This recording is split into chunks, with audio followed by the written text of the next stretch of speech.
बिस्मिल्लाहिर्रहमानिर्रहीम। प्यारी foodies family, बकरा ईद स्पेशल सीरीज़ में जी आज बारी है मटन वाइट पुलाव की। और मटन वाइट पुलाव की ये रेसिपी बिल्कुल ही डिफरेंट किस्म की, जो शायद ही आपको यूट्यूब पर कहीं और मिलेगी। तो आपने इस रेसिपी को ना सिर्फ स्टेप बाय स्टेप और से देखना है, बल्कि अगर पसंद आए रेसिपी तो आपने इसको लाइक शेयर भी ज़रूर करना है। मुझे अपना अच्छा फीडबैक अपने कमेंट्स में ज़रूर देना है। एक एक दाना खिला हुआ चावल का, बेहतरीन गला हुआ मटन, और टेस्ट ऐसा कि बग़ैर रायते सलाद की आप यकीन करें कि उंगलियों के साथ मेहमान खाएंगे, चम्मच का तकल्लुफ़ भी नहीं करेंगे। इतना मज़े का ये मटन पुलाव तैयार होता है। तो आपने पूरी वीडियो को स्किप किए बगैर ना सिर्फ गौर से देखना है, बल्कि चैनल को सब्सक्राइब करना है, बेल आइकन को प्रेस करना है, और मुझे अपना मज़े का फ़ीडबैक भी ज़रूर देना है। और ये डिफरेंट किस्म की रेसिपीज़ का नोटिफिकेशन हर 2 दिन के बाद आपको मिलता रहेगा। 3 पाव ये मेरे पास मटन का गोश्त है, जो कि मैंने रान का गोश्त लिया और थोड़ा चर्बी वाला गोश्त। चावलों में हमेशा जो थोड़ा सा चर्बी वाला गोश्त है ना, वो बड़ा ज़बरदस्त फ्लेवर लेके आता है। तो मैंने इस तरह का गोश्त ले लिया। इसको हमने करना है मैरिनेट। आधा कप दही आपने इसमें शामिल करना है। आधा कप दही जो है वो 3 पाव गोश्त के लिए बहुत काफ़ी है। 1 टेबलस्पून भर के आपने इसके अंदर डालना है लीमू का जूस।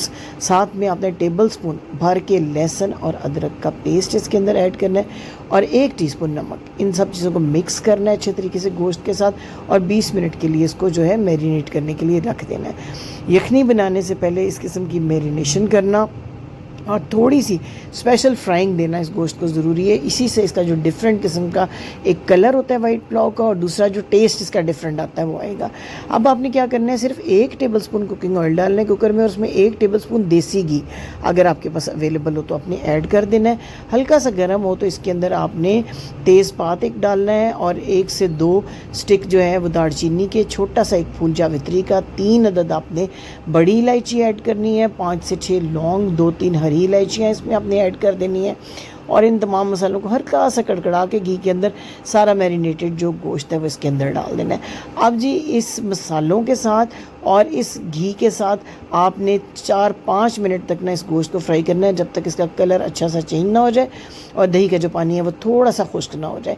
इस तरीके से थोड़ी सी फ्राइंग करके जब आप यखनी बनाएंगे ना, तो वो एक बिल्कुल नेक्स्ट लेवल का टेस्ट होगा आपके चावलों के अंदर, और आप खुद फील करेंगे कि ये प्रोसेस जो है वो कितनी तब्दीली लाता है चावलों के टेस्ट के अंदर। वाइट पुलाव के लिए बड़ा ही स्पेशल प्रोसेस है। अब इसमें 2.5 गिलास मैंने पानी के डाले हैं।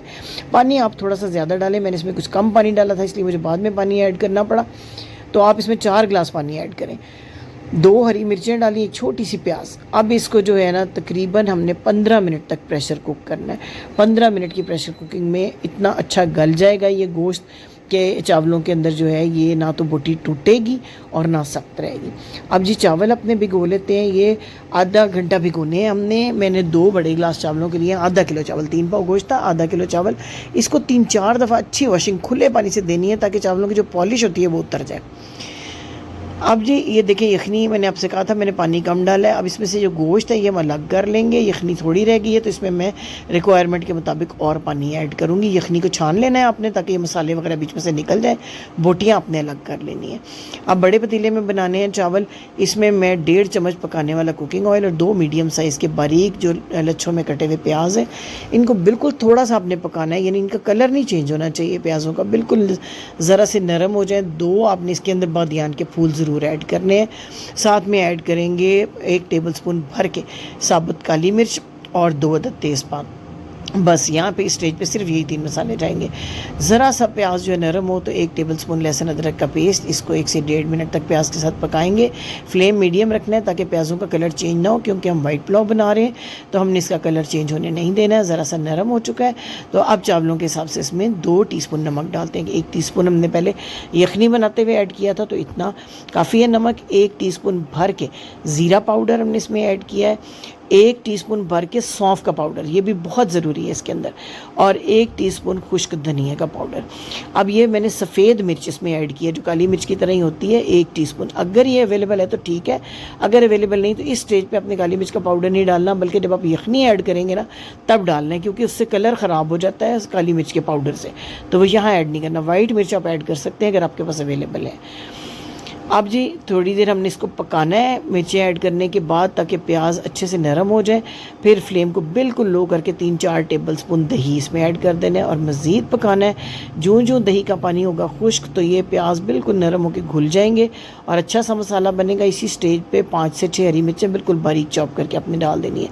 मसाले का फ्लेवर हम काली और हरी मिर्च से ही ले रहे हैं या वाइट मिर्च हमने ऐड किया है। इसमें सुर्ख मिर्च का पाउडर या दड़ा मिर्च आपने बिल्कुल नहीं डालनी, वरना आपका वाइट पुलाव का फ्लेवर भी और लुक भी बिल्कुल ख़राब हो जाएगी। 4-5 मिनट तक पकाएं इन हरी मिर्चों के साथ मीडियम फ्लेम के ऊपर।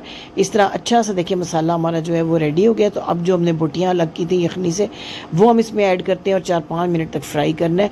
बहुत ज़्यादा कलर नहीं चेंज होना चाहिए मटन का।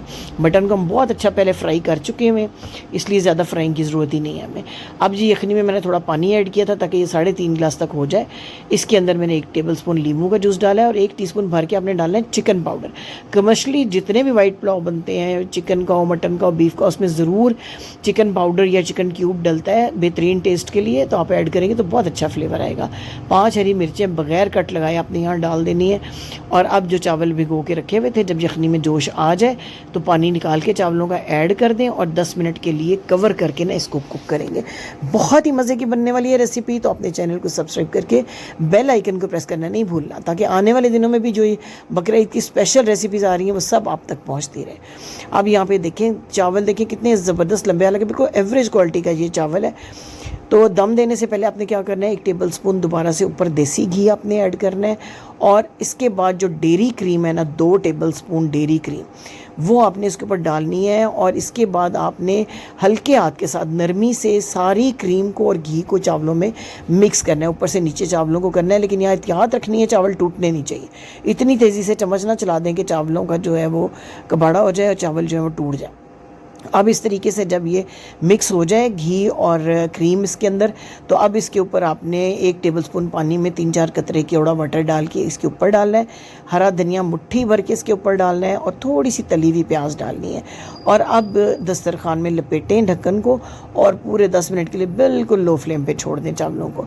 अगर चावल थोड़ा हार्ड है तो 15 मिनट भी आप दम दे सकते हैं, लेकिन फ्लेम बहुत लो रखना है आपने।